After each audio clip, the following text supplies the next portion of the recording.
cruise the streets.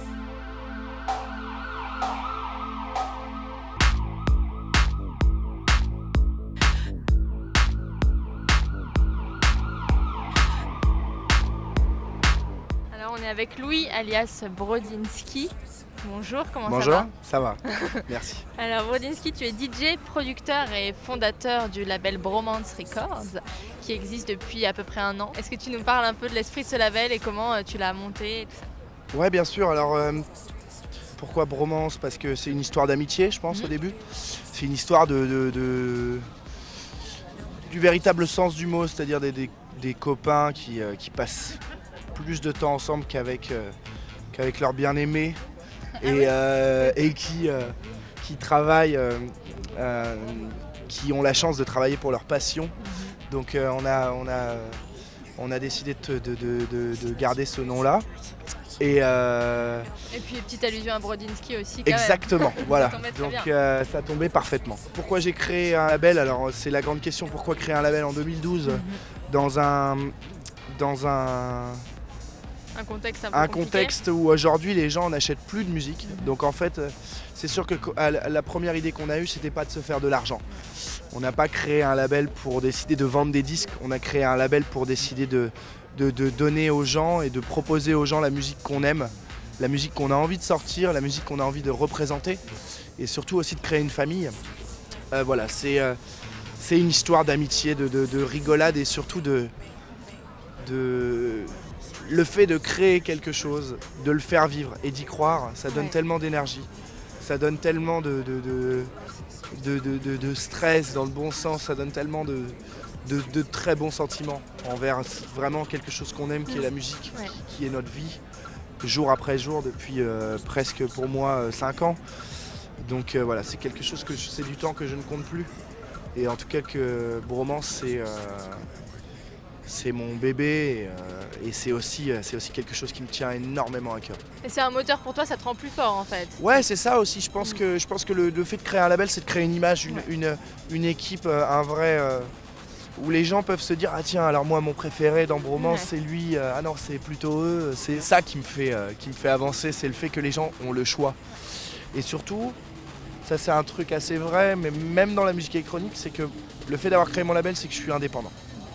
C'est-à-dire que quand j'ai envie de sortir mon morceau, je peux le faire 1 mois après, je peux le faire 2 jours après si j'ai envie, je peux le faire 3 mois après s'il me faut un peu de temps pour faire une vidéo.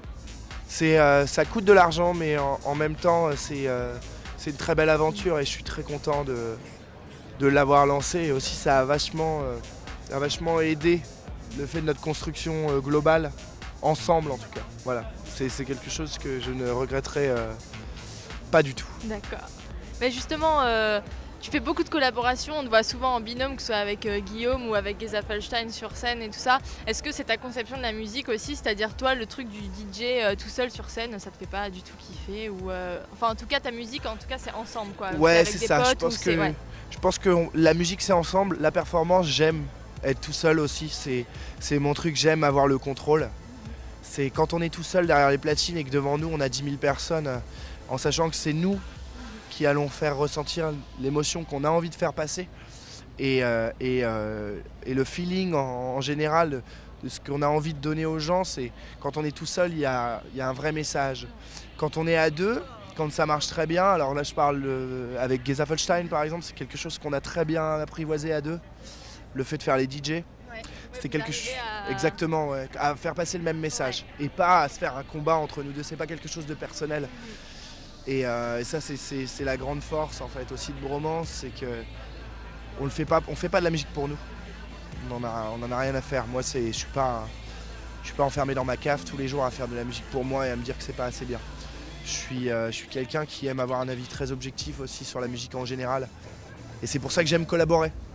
Et la collaboration, tu revendiques aussi le fait que t'es pas un musicien en fait et que t'es vraiment un DJ quoi. Est-ce que la collaboration ça te permet ça aussi d'aller avec des musiciens, avec Guillaume notamment ou je sais pas, mais est-ce que c'est un truc où vous complétez en fait? Exactement, aussi parce que aujourd'hui le fait d'être juste DJ ça ne marche pas. Et ça ne marchera plus. Donc je me suis initié à la composition et à la production musicale après. Ouais. C'est pas quelque chose qui m'a passionné.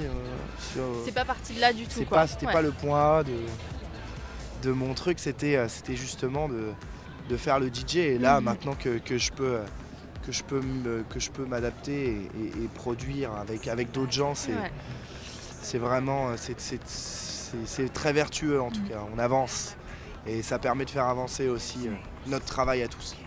Et alors il y a la famille Bromance, et il y a une autre famille à laquelle tu pourrais appartenir, c'est un peu la scène rémoise quand même en ce moment avec The Bewitch et Yuxek il y a quelques années et The Shoes. Est-ce que tu te sens aussi appartenir à cette famille-là? Ouais, je pense. C'est une ville de 250 000 habitants avec plus de 5 groupes qui tournent à l'international. Donc c'est quelque chose qui me rend extrêmement fier. Et c'est vrai que c'est assez surprenant cette scène rémoise, c'est-à-dire une ville où il se passe très très peu de choses. À part un festival vraiment génial qui s'appelle Electricity. Mais à part Electricity, au niveau des événements, c'est une ville qui ne s'investit pas beaucoup à ce niveau-là. Alors je vais malheureusement me faire des ennemis dans la ville de Reims, mais en tout cas voilà, je sais qu'ils essayent de plus en plus. Et surtout la scène rémoise, c'est quelque chose qui fait beaucoup vivre aussi la ville et les envies des gens et la découverte. Justement, je crois que tu as déménagé à Los Angeles en fait en début d'année. Est-ce qu'il y a une scène électronique vraiment à Los Angeles, et voilà, est-ce que c'était un choix aussi artistique et musical pour toi? Alors, un choix artistique, je sais pas, parce que je me suis dit j'ai 25 ans, je suis tout seul, pourquoi pas juste partir et voir un peu ce qui se passe là-bas. C'est une ville qui permet un style de vie assez agréable. Donc par contre c'est une ville très différente où il faut prendre sa voiture pour aller chercher du pain. Et c'est une ville d'inspiration pour toi? Complètement. Ouais. C'est une ville qui m'a inspiré énormément, qui m'inspire toujours. Et bon, on te souhaite une super bonne continuation. Merci beaucoup. Merci.